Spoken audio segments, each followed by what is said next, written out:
Good morning, everyone. Thank you for inviting me for this meeting because it is a great opportunity to share with you our experience which we gained during this project.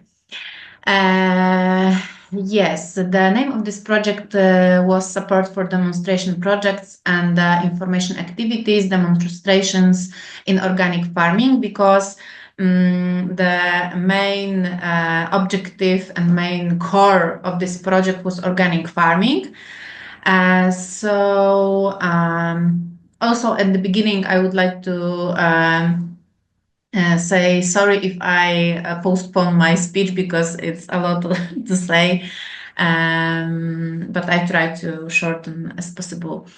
Yes, it was a 2.5 year project, which finished in the end of 2024. And the beginning of this project was June 2022. It was the biggest project in history of Agriculture Advisory Center and also in history of agency for restructuring and modernization of agriculture. Because of three points. One is the number of members of consortium, because there were 24 members. A second reason was the amount of found contract, because it was more than 12 million euro. So it was about 54 million zloty.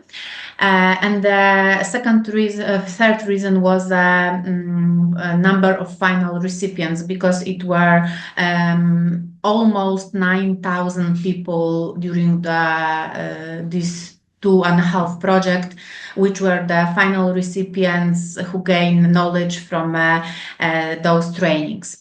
As I said, the main core of this project was organic farming, and the objective was to disseminate good practices and innovation solutions used in the organic food sector among farmers, because the final recipients could be only farmers, farmers' householders, farmers' spouse, young farmers, or people who are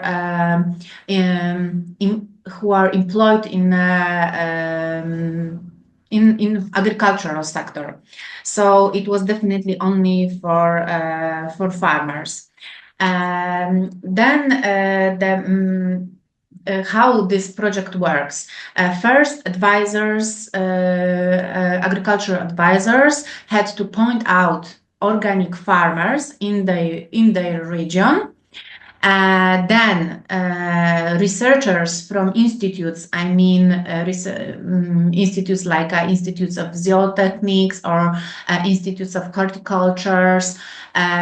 So those researchers went to the farms, those pointed by agricultural advisors, talked to farmers, and developed some kind of instruction how to set up demonstration facilities on their farms, and what they can propose them, like an innovation solution or a good practice, which will be very good for this kind of production. Third, those agricultural advisors had to organize people, those participants who would like to go and see and learn in this way by the demonstration. And the minimum of group was 7 and the maximum was 15 people. And what was very demanding, it was that the same people had to go to the same demonstration farm twice. For example, at the beginning and at the end of vegetation, to see result of this demonstration. So it wasn't so easy to get the same people twice and go with them to this farm. And what then? At the end of the demonstration, those farmers had to fill in diaries, which was connected with this instruction developed by a researcher. And on the base of these diaries, researchers made some publications, some articles.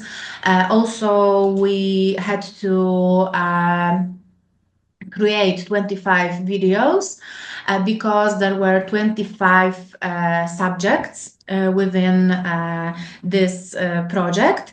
And as you can see, 10 were from crop production, 10 were from animal production, 4 from processing, and 1 from slaughtering. But it were like not global, but I don't remember this word in English, but these 25 subjects were main subjects, but within those subjects were detailed topics, and those detailed topics were created by those researchers. And detailed topics were adjusted to the farm and the production system and interesting of a farmer. And then after the whole demonstrations in all subjects were finished, we had to organize seminars. We organized 46 seminars for more than 2,000 people. And in the end of the project, we had to organize a two-day conference for 200 people. So the answer for this question, what stakeholders we involved, is mainly farmers, because and without them we couldn't like real like without them we couldn't realize this project and implement it. And there were 152 farms involved in this project. So we can say at least 152 farmers, organic farmers, in the whole Poland. Then researchers, there were 7 institutes, researcher institutes, and within those institutes there were involved 66 researchers. And 16 regional advisory services, and within and they were public regional agriculture advisory services, and within it there were engaged 349 advisors. Many stakeholders, many different stakeholders, and they could cooperate with to each other during this project. What can I say more to Aki's system and how to knowledge transfer within this project? I think that this project is a great example of a knowledge transfer from theory to practice. It opened eyes of researchers, because very often they are closed in their research institutes. So they could go to the real farm, made some talks, and exchanged their knowledge, and confronted with real life, I can say. It was also a great opportunity to connect different farmers.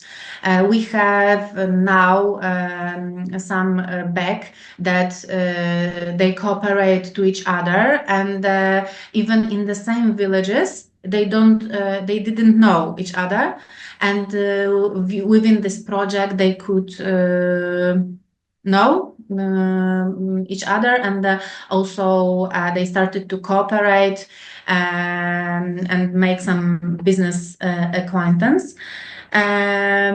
What else?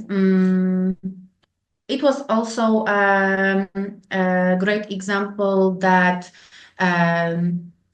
that learning by practice is the best way of learning, and such ways of learning like webinars, lectures, seminars, and so on. They're not so it not fit to farmers. They like to learn by practice on fields. They like to talk with each other. Yes, I think it was a great opportunity to connect them and create new, I can say, even network. What else? We also then after this project, because there were also third question, if there are some projects in our region or country that we can that are complementary to our knowledge transfer work. Then after maybe even with during this project, the second demonstration project were appeared, but it was connected with use of domestic sources of protein for feed purposes. And also that project had the same the same core, that the main thing was to establish some demonstration facilities on farms, and then invite people to see in practice how it works. So it's not maybe a continuation of a demonstration in organic farming, but very similar. Also, but there were less people, 3,000 people, and not so many demonstration facilities and farms involved. But I see that that in another Horizon project, Climate Farm Demo, they use the same, I can say, the same way of learning by demonstration and by practice, because the core of this Climate Farm Demo is also organize demonstration on farms for farmers and from other stakeholders, but on farms, not webinars, not online meetings, but face-to-face and on farm, to show farmers how climate mitigation and adaptation measures works in different farms. And we had some kind of information from Ireland that they work and they use demonstration meetings on farms for many years. But in Poland, it was something new, but I really recommend it. Thank you.